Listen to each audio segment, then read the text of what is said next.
Hi all, welcome to blasters arena. Mohun ബഗാന്റെ transfer പ്ലാനുകളുമായി ബന്ധപ്പെട്ടുകൊണ്ടുള്ള വലിയ ഒരു ലേഖനം കഴിഞ്ഞ ദിവസം MBFT പ്രസിദ്ധീകരിച്ചിരുന്നു. ഒരുപാട് കാര്യങ്ങളെക്കുറിച്ച് അവർ അതിൽ പറയുന്നുണ്ട്. അത് വിശദമായി കൊണ്ട് നമുക്കൊന്ന് പരിശോധിക്കാം. അതായത് വരുന്ന ട്രാൻസ്ഫർ ജാലകത്തിൽ ഒരു ഇന്ത്യൻ സെന്റർ ബാക്കിനെ കൂടി എത്തിക്കാൻ മോഹൻ ബഗാന് താല്പര്യമുണ്ട്. പക്ഷേ ആ താരത്തിന് വേണ്ടി വലിയ ട്രാൻസ്ഫർ ഫീ ഒന്നും മുടക്കേണ്ടതില്ല എന്നുള്ളതാണ് മോഹൻ ബഗാന്റെ ഒരു തീരുമാനം. ഇനി അടുത്തത്, വിങ് ബാക്ക് പൊസിഷനിൽ മാറ്റം ഉണ്ടാകും. അതായത് പുതിയ ഒരു റൈറ്റ് ബാക്കിനെയോ അതല്ലെങ്കിൽ പുതിയ ഒരു ലെഫ്റ്റ് ബാക്കിനെയോ മോഹൻ ബഗാൻ സൈൻ ചെയ്യും. ഇനി പ്രതിരോധത്തിൽ കാര്യമായ മാറ്റങ്ങൾ വരുത്താൻ മോഹൻ ബഗാൻ ഉദ്ദേശിക്കുന്നുണ്ട്. അതായത് ഒരു വിദേശ സെന്റർ ബാക്കിനെ അവർ ഒഴിവാക്കും. അടുത്ത സീസണിൽ ഒരു വിദേശ സെന്റർ ബാക്ക് മാത്രമായിരിക്കും ഉണ്ടാവുക.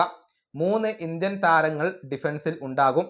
ചിലപ്പോൾ ഡിഫൻസിൽ മുഴുവൻ ഇന്ത്യൻ താരങ്ങളെയും അവർ ഉപയോഗപ്പെടുത്തിയേക്കും. ഇനി അടുത്തത്, ദിമി പെട്രറ്റോസിനെ ഒഴിവാക്കാൻ മോഹൻ ബഗാൻ ഇപ്പോൾ തീരുമാനിച്ചു കഴിഞ്ഞിട്ടുണ്ട്. ഇപ്പോൾ അദ്ദേഹം കളിച്ചുകൊണ്ടിരിക്കുന്ന മത്സരങ്ങൾ മോഹൻ ബഗാൻ ജേഴ്സിയിലെ അദ്ദേഹത്തിന്റെ അവസാനത്തെ മത്സരങ്ങളാണ്. കൂടാതെ കമ്മിങ്സ്, ടോം ആൽഡ്രഡ് എന്നീ 2 താരങ്ങളുടെയും കരാർ അവസാനിക്കുകയാണ്. ഇത് പുതുക്കുന്ന കാര്യത്തിൽ യാതൊരുവിധ ചർച്ചകളും നടന്നിട്ടില്ല. 2 പേരും വരുന്ന ട്രാൻസ്ഫർ ജാലകത്തിൽ ക്ലബ്ബ് വിടാൻ സാധ്യതയുണ്ട്. ഇനി ദിമിയുടെ സ്ഥാനത്തേക്ക് നല്ല ഒരു നമ്പർ 10 താരത്തെ കൊണ്ടുവരാനാണ് മോഹൻ ബഗാന്റെ പദ്ധതി.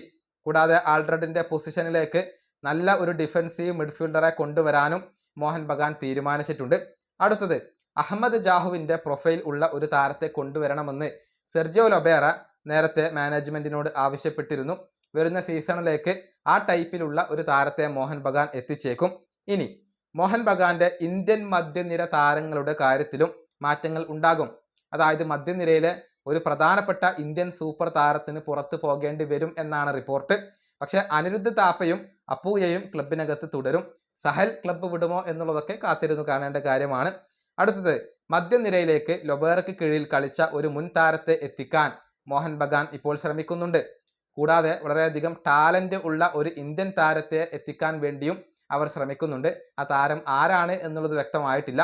ഇനി മുന്നേറ്റ നിരയിൽ വിങ്ങർ പൊസിഷനിലേക്ക് മികച്ച ഒരു താരത്തെ എത്തിക്കാൻ മോഹൻ ബഗാൻ തീരുമാനിച്ചിട്ടുണ്ട്. 3 ഓപ്ഷനുകളാണ് അവരുടെ മുന്നിൽ ഉള്ളത്. ബ്രൈസൺ ഫെർണാണ്ടസ്, ഇസാക്ക് റാൾട്ടെ, അതുപോലെ തന്നെ ചാങ്തെ എന്നീ 3 താരങ്ങളിൽ ഏതെങ്കിലും ഒരു താരത്തെ കൊണ്ടുവരാനാണ് മോഹൻ ബഗാന്റെ പദ്ധതി. ഇതൊക്കെയാണ് MBFT ഇപ്പോൾ റിപ്പോർട്ട് ചെയ്തിട്ടുള്ളത്. അതായത് അടിമുടി മാറ്റങ്ങൾ ക്ലബിനകത്ത് സംഭവിക്കും എന്ന കാര്യത്തിൽ സംശയങ്ങൾ ഒന്നുമില്ല. പല ഇന്ത്യൻ താരങ്ങളും വിദേശ താരങ്ങളും ക്ലബ്ബ് വിടും. എന്നിട്ട് പുതിയ താരങ്ങളെ കൊണ്ടുവരാൻ മോഹൻ ബഗാൻ തീരുമാനിച്ചിട്ടുണ്ട്. നമുക്കറിയാം, പോയിന്റ് പട്ടികയിൽ 1-ാം സ്ഥാനത്ത് മോഹൻ ബഗാനാണ്. പക്ഷെ അവരുടെ പ്രകടനത്തിൽ ഇപ്പോൾ ആരാധകർ സംതൃപ്തരല്ല. അതുകൊണ്ടാണ് ഈ ഒരു മാറ്റം നടപ്പിലാക്കാൻ മോഹൻ ബഗാന്റെ മാനേജ്മെന്റ് തീരുമാനിച്ചിട്ടുള്ളത്. ഇതൊക്കെയാണ് മാനേജ്മെന്റ്, ബ്ലാസ്റ്റേഴ്സ് മാനേജ്മെന്റ് മോഹൻ ബഗാന്റെ മാനേജ്മെന്റിനെയാണ് കണ്ടുപഠിക്കേണ്ടത്.